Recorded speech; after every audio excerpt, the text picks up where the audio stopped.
Sacrifice کرنے کا درس دیتا ہے۔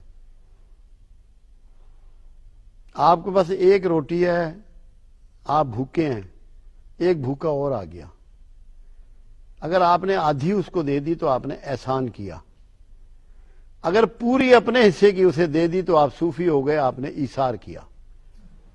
بہتر انسان بنانے کے لیے ہے صوفیزم۔ اور سائنس، پروردگار عالم قرآن حکیم میں واضح ایک بات کرتا ہے کہ مجھے پسند ہیں وہ لوگ جو کھڑے بیٹھے کروٹوں کے بل میری صنائی پہ غور کرتے ہیں، میری کریشن پر غور کرتے ہیں، اور غور و فکر 721 جگہ قرآن میں درج ہے، اور وہ صرف صنعت پر ہے۔ نماز کے لیے، روزے کے لیے کوئی غور و فکر کی ضرورت نہیں، وہاں فالوئنگ کی ضرورت ہے، اس کی فرما برداری کی ضرورت ہے۔ تو اسلام میں سائنس کہیں صوفیزم سے نہیں ٹکراتی۔ صوفی کا مطلب یہ نہیں ہے کہ آپ افیمچی ہو جائیں، صوفی کا مطلب یہ نہیں ہے کہ اچھے شوہر نہ رہیں، صوفی کا مطلب یہ نہیں ہے کہ اچھے دوست نہ رہیں۔ جتنے رشتے ہیں ان کو پراپر اللہ کے قانون اور اس کی فرما برداری کے مطابق نبھانا صوفی کا سب سے پہلا اول کام ہے۔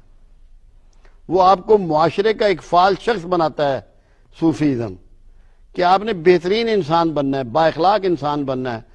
اللہ کے رسول فرما رہے ہیں صلی اللہ علیہ وسلم کہ تو مومن نہیں ہو سکتا اس وقت تک جب کہ تیرے ہاتھ اور زبان سے دوسرے محفوظ نہ ہو جائیں۔ تو صوفی کے ہاتھ اور زبان سے معاشرہ محفوظ ہوتا ہے، وہ کچھ بانٹتا ہے، کچھ دیتا ہے، ڈیلیور کرتا ہے، کچھ بھی ہو، علم ہو، عقل ہو، ٹائم ہو، انرجی ہو، پیسہ ہو، دولت ہو، اناج ہو، جو بانٹنے والا ہے وہی تو صوفی ہے۔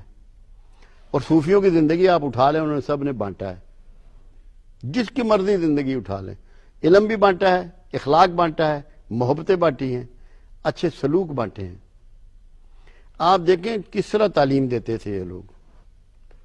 سلیمان توسوی رحمت اللہ علیہ، ان کے پاس ایک شخص گیا اور ان کا بیعت ہوا، مرید ہو گیا، کہنے لگے حضرت میرے لیے حکم کیا ہے، کیا وظیفہ کروں، کیا ذکر کروں؟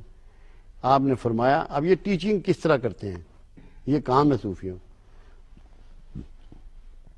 کہ بیٹا اگر تو اللہ کو اپنے سے بڑا نہ سمجھے تو اپنے جیسا ضرور سمجھنا۔ نے کہا حضرت کیا بات کر رہے ہیں، میں تو کافر ہو جاؤں گا اگر اللہ کو اپنے جیسا سمجھوں گا۔ اچھا تو اس پہ غور کر، جاؤ۔ حجرے میں چلے گئے، کھانا بھیج دیا رات کا، صبح کو ناشتہ بھیج دیا، پراٹھا، حلوہ، دودھ، یہ وہ کھایا، ایک سائل بھی بھیج دیا۔ سائل نے کہا کچھ اللہ کے لیے دو، تو جو رات کے باسی دال اور باسی روٹی تھی وہ سائل کو دے دی۔ تو اشراق چاشت کے وقت بزرگوں سے ملاقات ہوتی تھی، جب ملاقات ہوئی، ہاں بھائی غور کیا، بہت غور کیا سرکار، کچھ سمجھ نہیں آ رہا کہ میں کیسے اس بات کو فالو کروں، کیسے سمجھوں۔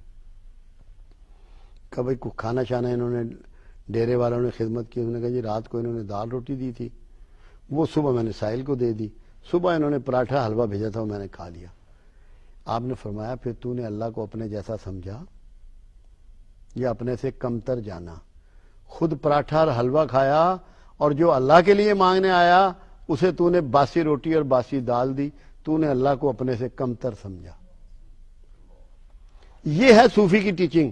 معاشرے کے لیے کتنا کریڈٹ ہے، کتنی اہمیت ہے معاشرے میں اس کی، کتنا بڑا کردار ہے، وہ سائنس سے نہیں روکتا۔ رسول اللہ صلی اللہ علیہ وسلم ہر نئی چیز کو فوراً اپناتے تھے۔ منجنیق کا طریقہ آپ نے اپنایا، خندقیں کھودنے کا طریقہ آپ نے اپنایا، پاجامہ پہننے کا طریقہ آپ نے اپنایا، ہر نئی چیز کو میرے آقا اپناتے تھے۔ تو سارے صوفی پیٹرن رسول پر ہی تو ہیں، اور کون سے راستے پہ ہیں؟ یہ کہیں نہیں ٹکراتی سائنس صوفیزم سے۔ اور صوفیزم کیا ہے؟ آفاقیت ہے۔ سمجھیں آپ، اسلام کا جو سب سے بڑا انگ ہے وہ آفاقیت ہے، یونیورسلزم۔ اللہ کا سورج کیا فصلیں پکانے میں تفریق کرتا ہے دو انسانوں کے درمیان، نیک و بد کے، مذہب کے؟ اس کا چاند کو فرق کرتا ہے، اس کی بارش کو فرق کرتی ہے، اس کا شہد کو فرق ڈالتا ہے۔ یہ مظاہر فطرت یہ اس بات کی گواہی کے لیے ہیں کہ سب انسان برابر ہیں، سب کی ضرورتیں برابر ہیں، اور صوفی یہ پیغام دینے کے لیے دنیا میں آئے ہیں۔